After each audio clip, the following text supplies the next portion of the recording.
좋은 아침입니다. 미가서 4장 6절에서 13절입니다. 6절 여호와께서 말씀하시되 그날에는 내가 저는 자를 모으며 쫓겨난 자와 내가 환난 받게 한 자를 모아. 7절 발이 저는 자는 남은 백성이 되게 하며 멀리 쫓겨났던 자들이 강한 나라가 되게 하고 나 여호와가 시온 산에서 이제부터 영원까지 그들을 다스리리라 하셨나니. 8절 너 양떼의 망대요 딸 시온의 산이여 이전 권능 곧 딸 예루살렘의 나라가 내게로 돌아오리라. 자, 마지막 때에 주의 강림으로 말미암아 이 성전이 가장 높아지고 또 만민이 참된 도를 배우기 위해서 모여올 것이다. 그리고 그들은 정말 우상의 이름이 아니라 예수 그리스도만을 이 하나님의 이름만을 정말 의지하게 될 것이다. 이렇게 예언했는데요. 그리스도의 나라에 참여하게 될 자들이 구체적으로 어떤 사람인지 읽었던 본문은 설명하고 있는데요. 여기 보니까 하나님께서 환난을 받게 한 자, 곧 징계를 받아 부상당하여서 저는 자들, 자기 땅에서 쫓겨나서 수치를 당하는 자들이 이 구원받은 백성, 하나님 나라에 참여하는 사람이 되어질 것이다. 이렇게 이야기하고 있습니다. 이들을 달리 남은 자라고 이야기하는데요. 이들 남은 자란 무슨 말이냐고 하면 모든 힘과 모든 소유를 다 잃어버려서 오직 하나님만 바라보고 하나님만을 기다리는 자를 남은 자라고 합니다. 왜요? 앞에 말한 대로 저는 자, 쫓겨난 자, 정말 그 당시에 저는 그 과거 시대의 저는 자면, 과거 시대에 쫓겨난 자면 정말 하나님 외에는 의지할 데가 없고 바라볼 데가 없는 자들이지 않습니까?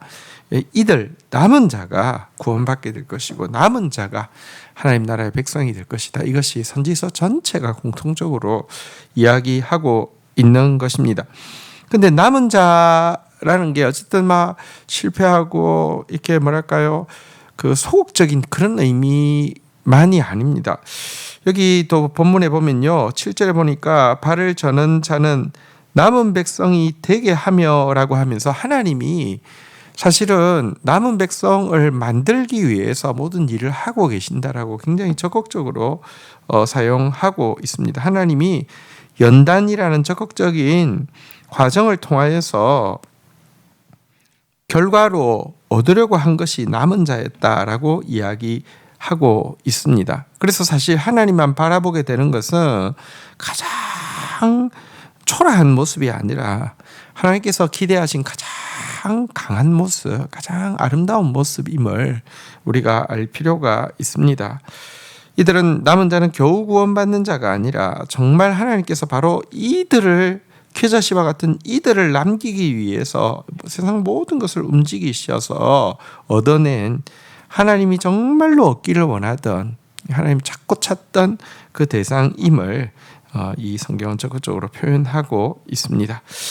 자, 이렇게 남은 자들이 이제 나오게 되면 하나님이 만드시게 되면 이들은요 이전의 권능을 다시 되찾게 될 것이고 예루살렘의 나라가 그들에게 돌아오게 될 것이다 이렇게 이야기했는데요. 이전의 권능은 여러분 그 예루살렘 그 유다의 이전의 권능이란 다윗 왕 때를 이야기합니다.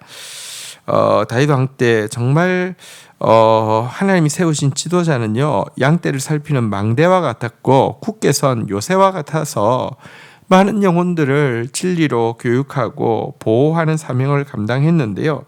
이 남은 자들이 그때가 되면 바로 이와 같은 진리의 망대요, 진리의 요새가 되어져서 많은 사람들을 보호하는 그런 정말 참된 하나님 나라가 될 것이다. 이렇게 이야기하고 있는 내용입니다.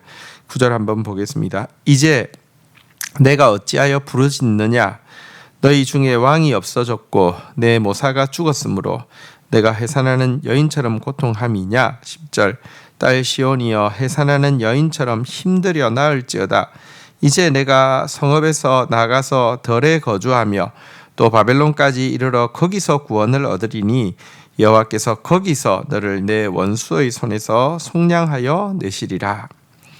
자, 미가서는 한편으로는요, 먼 미래에 이루어질 주의 강림과 그 강림으로 말미암아 일어날 그 영광의 역사, 그리고 그 역사에 참여할 남은 자에 대해서 보여주었다고 하면, 지금 이제 9절부터의 내용은요, 이제 바로 임박한 미래에 임할 고통에 대해서 예언하고 있는 것입니다.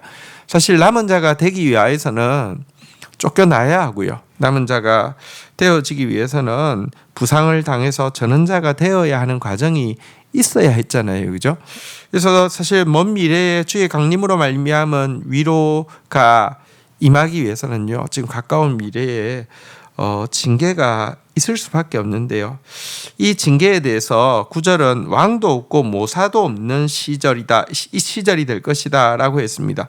국가에서 왕도 없고 관리들도 없다는 말은 무슨 뜻입니까? 나라가 완전히 멸망했다는 뜻을 이야기하죠. 유다는 이제 곧 멸망하게 될 것입니다. 그리하여서 백성들은 난산하는 여인처럼 부르짖게 될 것이고요.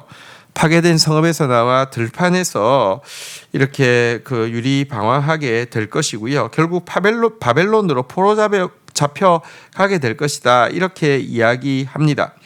하지만 선지자 미가는요, 이와 같은 포로 잡혀가는 시간이 참된 속량에 이르기 위해서는 반드시 거쳐야 하는 시간이다. 참된 구원을 위해서는 반드시 거쳐야 하는 시간이다 라고 이야기하고 있는 내용이었습니다.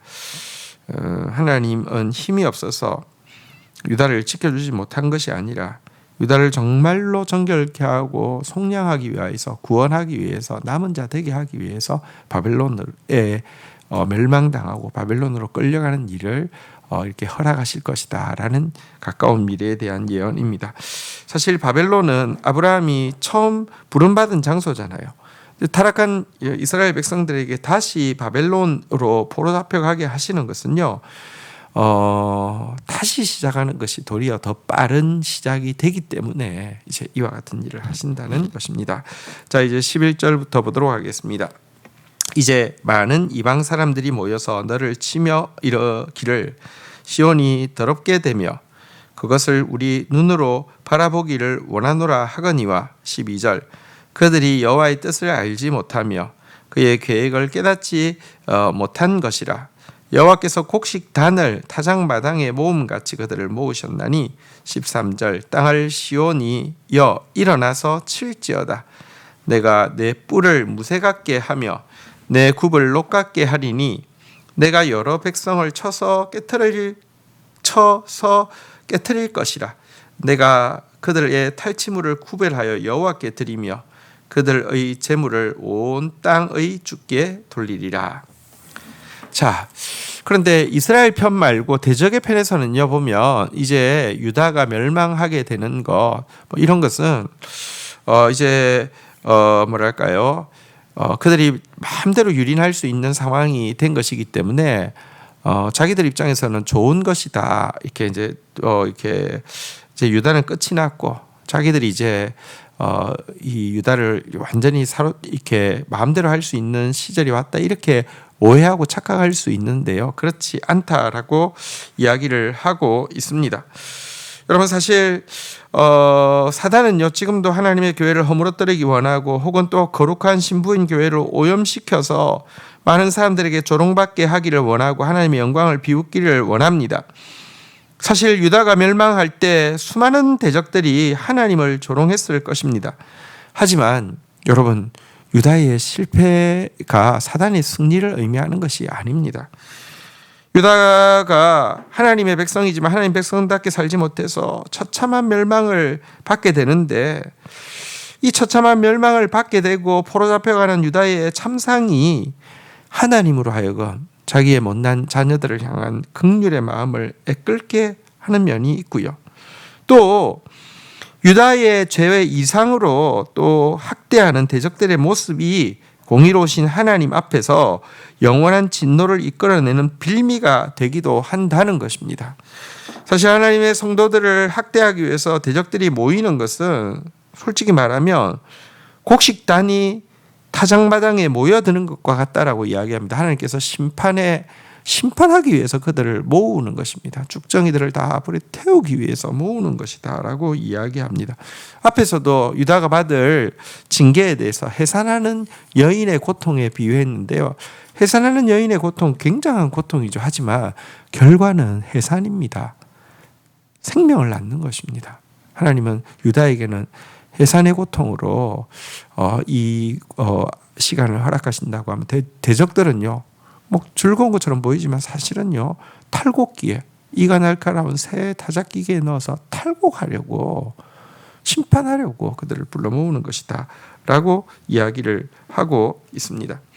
그래서 하나님의 백성들이 정말 남은 자로서 준비가 되어지면 마치 이가 날카로운 새 타작기계와 같이 대적들을 쳐서 멸망시키게 될 것이고 심판받게 할 것이고 구원받을 영혼들을 열방 가운데 남김없이 거두어서 하나님께 올려드리게 될 것이다. 이렇게 이야기하고 있습니다. 우리의 징계의 시간이 정말 해산의 고통처럼 새 생명을 낳는 시간이 되어지고 하나님의 훨씬 더 높은 지혜 가운데 대적들을 심판하는 시간이 될 것임을 믿어야 합니다. 주신 말씀 붙잡고 기도하며 나가도록 하겠습니다. 하나님, 그 영광의 하나님 나라에 참여할 자는 저는 자요 쫓겨난 자라고 말씀하시며 남은 자라고 말씀하십니다. 그리고 남은 자를 되게 하게 하기 위하여서 역사를 진행하신다고 말씀하셨습니다. 주님, 우리가 남은 자 되어질 수 있도록 도와주십시오. 정말 하나님만 의지하는 자, 하나님만 기다리는 자 되어질 수 있도록 도와주셔서 우리가 하나님 나라가 되어지며 정말 진리로 구원받을 영혼들을 구원하며 심판받을 대적들을 심판하는 하나님의 군대가 되어질 수 있도록 은혜를 베풀어 주시옵소서. 이를 위하여서 먼저 임할 것이 철저한 징계의 시간이라고 말씀하셨습니다. 징계의 시간이 성도에게는 해산의 고통이 되어서 참된 생명을 낳는 시간이 되게 하실 것이고 대적들에게는 곡식단을 타작마당에 모음과 같아서 결국은 그들을 쳐서 깨트리고 또 열국 가운데 구원받을 자들을 구별하여 하나님께 바치는 일만 되리라고 약속하셨습니다. 그러할진대 하나님, 이 역사의 시간표대로 온 우주가 움직이며 우리 개인의 삶이 움직일진데 징계 가운데서도 감사하며 남은 자로 온전히 회복되어지기를 간구하는 저희들 되게 인도하여 주옵소서. 예수 그리스도의 이름으로 기도 올립니다. 아멘.